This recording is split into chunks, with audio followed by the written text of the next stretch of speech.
I'm Vanessa, the girl on a bike, and I'm here today to talk to you about suspension. Now, don't fall asleep on me. This is actually a really, really important part of your motorcycle setup. So I'm here today with K-Tech suspension, and we're going to be getting my new Honda ready to race.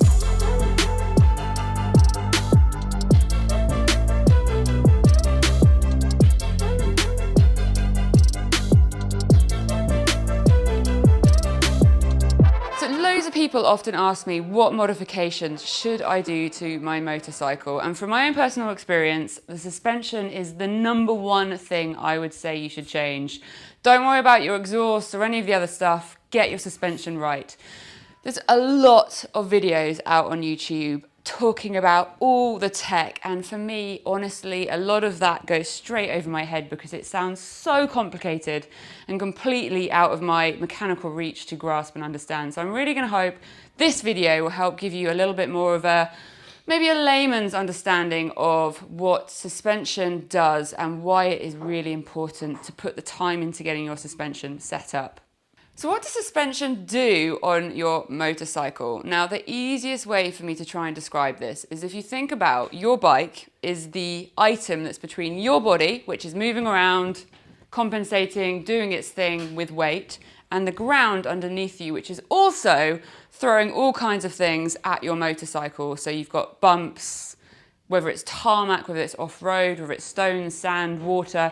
Lots of inputs are going into the motorcycle, so that's from below and above you as the rider and the ground below. And what your suspension is ultimately trying to do is keep your bike as stable and as solid between you and the ground to enable your tyres to be on the ground for as much time as possible. Now, when you think about the fact that your tyres are the only contact points between you and the ground, so your grip, your acceleration, your braking, all of that contact with the ground is vital, and your suspension's job is to keep that contact as smooth as possible throughout whatever it is that you're hitting and doing as a rider.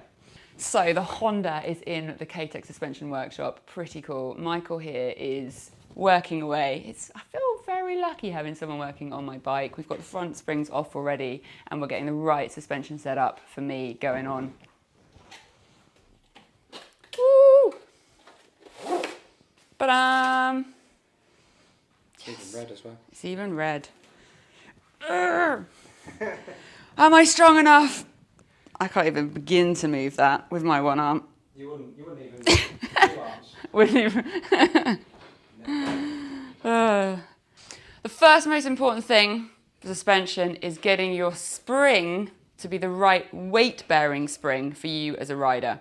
For me, I'm 65 kilos with kit on roughly, and the average motorcycle, I believe, comes with original manufacturer suspension for around 90 kilos. You say about that right? Yeah, they will vary from bike to bike, but okay. as a rough starting point, yeah, you won't be far away at that. Okay. They tend to vary a little bit. Some will spring their bike heavier at the front and softer at the rear because they don't want the forks to bottom out and stuff, but as a good gauge, that's normally where you're looking. Okay, so check with your motorcycle manufacturer, your bike, what your average rider weight would be as standard. When I changed the suspension springs on my KTM for the first time, the difference in my riding, I honestly think I went about 30% faster as a rider almost immediately. Picture your spring inside your motorcycle, and your spring is there taking the weight of you as a rider. Now, if you've got a really stiff, hard spring that is for someone far heavier than you, it's not going to compress and absorb those shocks, which I would then describe your motorcycle as being a bit more like a rodeo bull. You'll be riding along and the bike will be bucking you and kicking you over all of those rough bits of terrain and giving you a really hard work ride. When you then put a spring on that's the right weight for you, it's going to be absorbing all of those bumps a lot more comfortably. Go the other way and have a spring that is too soft for your weight. It's going to become very, I guess, sluggish and sinky, and it's not going to respond quick enough, so you'll almost feel the bumps too much in the opposite way of being bucked around. We will just describe it as just riding a big blancmange. A big blancmange, there you go. So a soft spring is like riding a big blancmange, because we all know what riding a blancmange feels like. So this is an example right here of a rear suspension spring.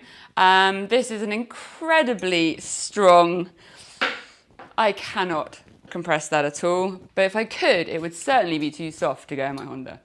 That means tip number one in getting your suspension set up, if you're wanting to do the minimum but feel a difference, getting the right weighted suspension spring in your bike is the first step to do.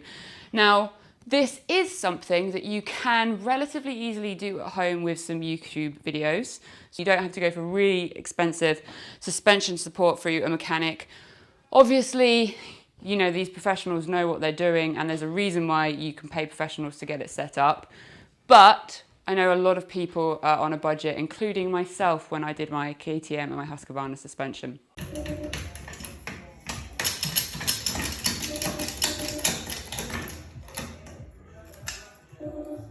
So that process, normally me and my husband, 4 arms fighting it. It's mad how effortless the right tool for a job will make something. Currently have the rear suspension out on the bench and it's being taken apart, and we're having a little bit of a chat about oil which goes into suspension. So if you're familiar with any kind of engine oils, there are lots of different types of oils that goes in different parts of an engine, and they have different viscosities, hate that word, sorry, and different properties. You've got different qualities of oil. And like most things, if you pick up the £5 bottle of oil or the £20 bottle of oil, there is going to be a pretty hefty difference in the performance you're going to get out of that. And your suspension is full of oil. That's exactly, yeah. So not oils, all oils are created equal, really. That's the way we always look at it. Not all oils are created equal. I like that. That's clever. And the price tag is probably a little bit of a sign of that. Exactly. So what's your tip for the best thing to look out for suspension oil? Suspension oil, you just want to go with a known quality brand. Like, we have our own oil out there that we've spent years developing, making sure we get the right one, and we've tried many different brands to get to that process as well. So we always go, obviously we use K-Tech oil, but there's plenty of other good oils out there. Shameless plug. Exactly, yeah.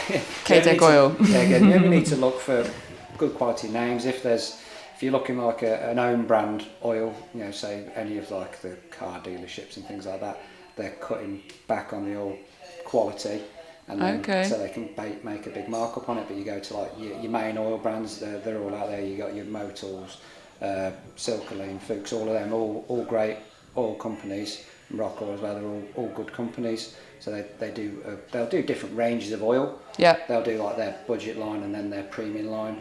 If you can, you're always better off going for the premium line. It's just better in the long run, really. For how often you would need to put it in, it's worth just spending that bit of extra. That makes sense. And so the quality of the engine oil is going to have a factor in how frequently you need to change your suspension oil. That's the temperature that it can cope, the working conditions. Yeah, precisely. Yeah, again, that all comes into it. There's loads of different things, film strengths and everything. So a better quality oil will just keep everything. So this is our piston band here. So if you've got a weak quality oil, there'll be less film strength between there. So the oil won't protect the piston band and the body, and it'll make it tight and stiff and not move as freely as it could do. As a good quality oil will have a nice film strength on there and keep everything moving freely and smooth as well. There we go. Don't skint on your oil. Nice and clean. There is a lot going on here. Like, there's a lot of different layers and springs and... Yeah, exactly. So next bit we'll get this nut off, and then we can start taking the shims piston off and getting everything sort of out there and getting it all set up for you. Cool. We are inside the rear suspension. We've talked about the weight of the spring. We're now going to start looking at the compression and damping elements of suspension, which is probably something that you've heard lots of times before about how important it is to set it up. I'm going to try and explain what is going on inside the suspension and why it is actually really important to get your damping and compression right. Now, behind me here we have the insides dissected.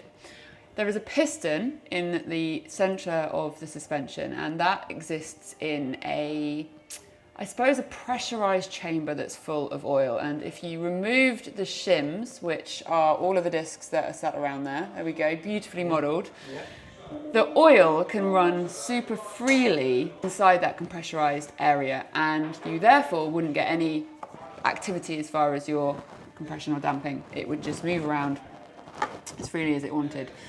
Once you then start adding the shims, it controls the flow of the fluid around the piston. So this is the top of the piston, and we've got lots of different areas where the oil would flow through really, really smoothly. When you then add a shim, I'm going to remember where I picked it up from, and place it on there, and the combination of lots of different shims, it controls and changes the properties of the oil's flow, which gives you your dampening and compression. So let's try and describe dampening and compression.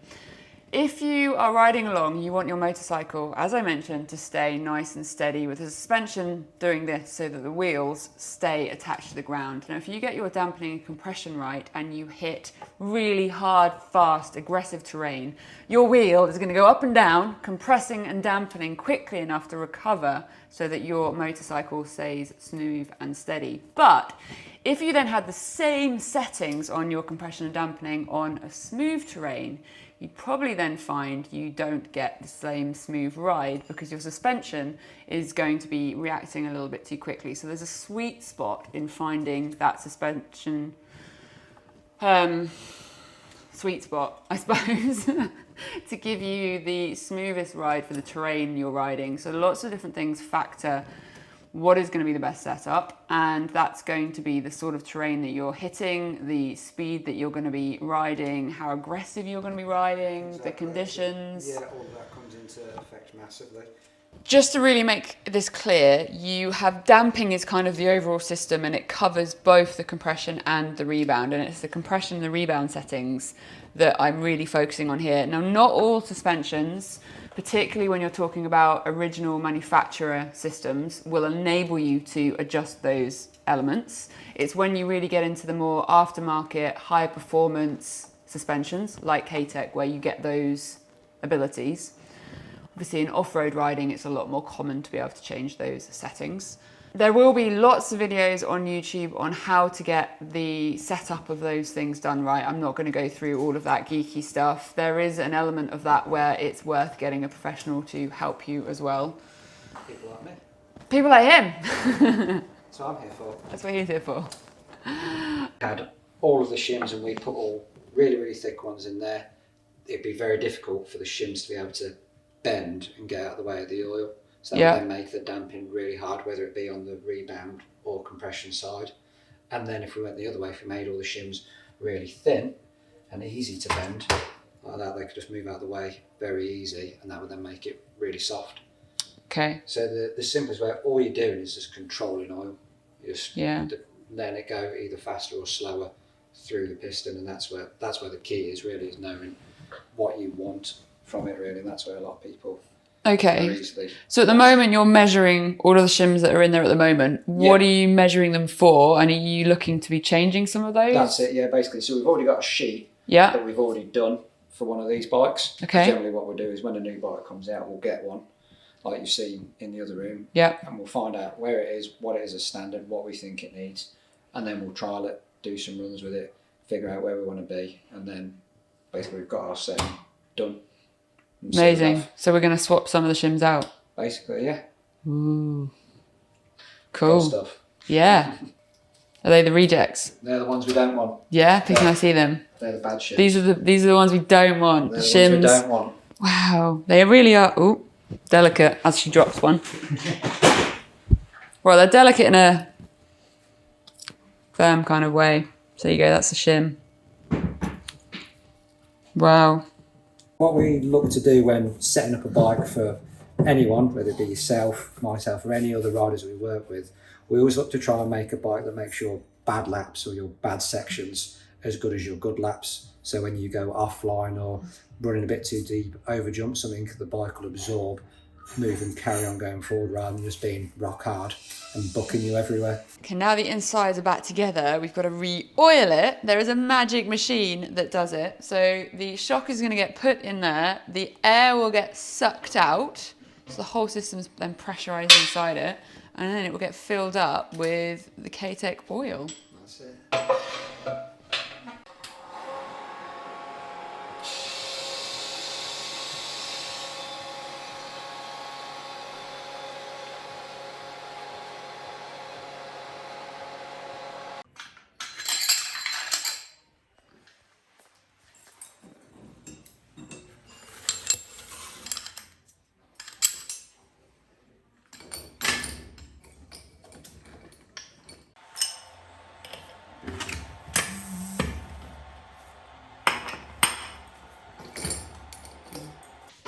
time for the front forks. It would be a bit pointless sorting your rear suspension out and not doing the front. So the front is now being taken apart and we're going to be doing a similar setup change on there with the shims, the springs. And this is pretty amazing. I'm just getting to watch and learn and absorb as much information as possible. And Michael has every tool possible to make this a smooth operating machine. It's very cool watching you. It's going to be like riding on a cloud. Riding on a cloud when I'm done. For a magic carpet. I'm liking the sound of this.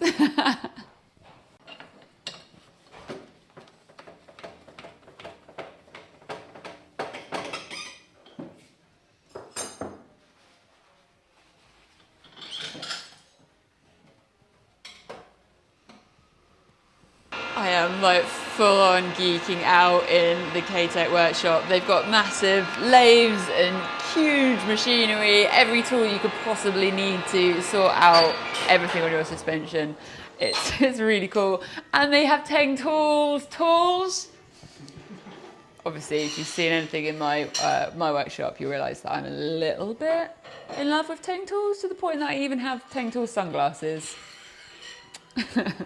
Front suspension is set up slightly different. It's kind of obvious by the difference in how the appearance of suspension looks. The rear dampening system, the compression and the rebound, is in sort of a single piston, whereas when we come to the front forks, which we've got assembled in front of us here, you have those two functionalities separated out. So we have this section here, which is our compression, and we've got the same system of shims in there. And then we have our rebound and set up here, which is a taller, long shaft. Rod. We're going to call it a rod. And the spring obviously looks slightly different. Now, the front suspension, for me personally, is something I'm a little bit more familiar with, because on off-road enduro sort of riding, you do actually want to be changing the oil in your front forks a little bit more often than the rear. It's just easier to for most people. Yeah, that's probably it. Yeah. It's easier to do. So I've actually dismantled these before. But what we're going to be doing again today is working on the shims again to get a little bit of more of a refinement from that OEM suspension setup. And of course, this little spring here is going to be kicked out, and a spring from my weight rating is going to be going in. It's just all about it being tailored to you, really, rather than it's not like there's a generic setup. This everything about it is all being tailored towards you as the individual and what you're doing with the bike as well. So it's not just like a generic thing again, like what the OEM is. It's all specific to Vanessa. It's a good point. Suspension is a little bit personal. It's going to be set up to you, your weight, your style of riding, your type of riding, the terrain you're riding on. It's also something that I really encourage you not to be too intimidated about. Getting the right weighted springs in your suspension is a really good first step on improving your suspension setup, and it's actually quite economically viable as far as a first modification goes. Quick one though, if you're new to my channel, please make sure you hit subscribe. Get in the comments below, let me know if you have any questions about suspension or any thoughts, any feedback. And make sure you hit subscribe and tick that bell so you get notifications. And we're going to carry on watching the suspension get rebuilt.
The forks are all back together, and it is the most important part of suspension setup happening right now, the stickers.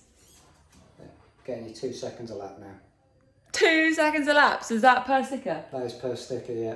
I've got 3 stickers because there's 3 bits of suspension. That is 6 seconds a lap I'm going to be gaining. Next, we're going to get them back on the bike, and then we'll do the final tweaks of sag. You get the sag and the final details done. Perfect, and then it'll be ready for me to ride.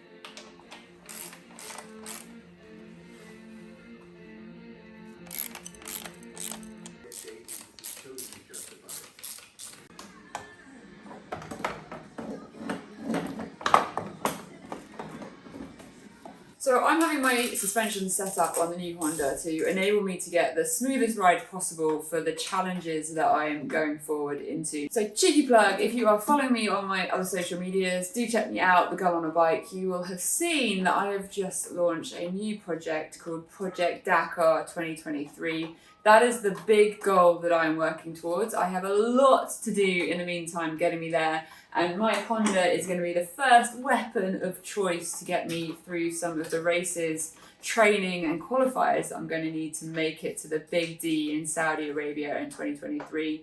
So right now I've decided to go with K-Tech suspension. They're a suspension company that I've used previously. I remember when I first put in the right weight suspension to my KTM EXC, which was my first 2-stroke, I legit think I was 30% faster as a result of having a suspension that didn't ragdoll me around like some kind of rodeo ball. So the Honda is getting set up. We're going to be doing my sag and stuff in a moment once it's all ready. And I really would encourage you to investigate what suspension you have on your bike and how you can make it better suited for yourself as a rider and the sort of riding that you're doing. Now, K-Tech is a global brand. They are British based, but they are available all across the world. So it's a really good option for your suspension needs. There are other rivals out there, so you can always do your research and figure out what's best suited for you. You can look for elsewhere, but we are best. Love it. And I actually don't disagree because I've used K-Tech since my first off-road bike, actually. Yeah, converted. Sag time. I've put my boots on just because they're a little bit on the heavier side, and it also helps me with my height, I suppose. But really, the suspension spring weighting that K-Tech use factors in your physical body weight. So I'm 62 kilos, and then a rough calculation based on the amount of weight the typical rider for that sort of riding would have, and that's how the spring is done. So I don't need my full kit on to do the sag. So we've got a magic, what is it, digital tape measure? Yeah, it's a slacker tape. So what we do with that... Oh, actually has a line. Exactly, yeah. So as I say, it's literally just a digital tape measure. So you can get one of these and then you can do it at home by yourself without the need of anyone else's help at all. Perfect. So we've got that set up on the back, and we've measured the resting. Yeah, we've done our range. static sack, so that's all set, ready to go. So all we need now... It's me! You three I'm on the seat, so yeah. We're going to get on. Oh, this is where my eyes really give it to me. Never got on a bike before. Okay. Cool. Cool. So straighten the bars up for us. If you can, really. Yeah. There we go. Got a gammy arm. Yeah. Cool. Cool. So pop the other feet on the plates. Yeah, you got it? Yeah. Give us a little bounce if you can. Is that good? Cool. Yeah. Cool, and take a seat. So cool, there we're coming in at 98 mil, which is ideal. We always like to aim from 95 to 105. Cool. So we've got a nice little bit of room there to go. Okay. So that's it. We can hop off it. Can you hold it a little Yeah, I've got it. Can't use my left arm instead. Okay, well, you're a pro then, so you just estimated that all right, and we got the right sag. Exactly. There's loads of videos on YouTube on how to set up your sag, so I'm not going into that, but it is an important final little step in your suspension. It's not the be all and end all. So we're ready to go? Yeah, ready to grip it and rip it. Woo! Cool, okay. Thank you so much. No problem at all. Absolutely amazing. My suspension is now set up. I just need to get my arm better. And we're going to go tear it up and do some rally riding. Woo! I'm Vanessa, the Girl on a Bike. Thank you so much for watching. Let me know any of your suspension questions. tried to keep this quite basic and understandable, because for me suspension is a little bit of a minefield topic. I think there can be a lot of people using very big words and making it sound super complicated. So hopefully this has helped break it down a little bit and given you an understanding of why your suspension is important. So thank you so much for the support and the help. It's been awesome. Let's go ride.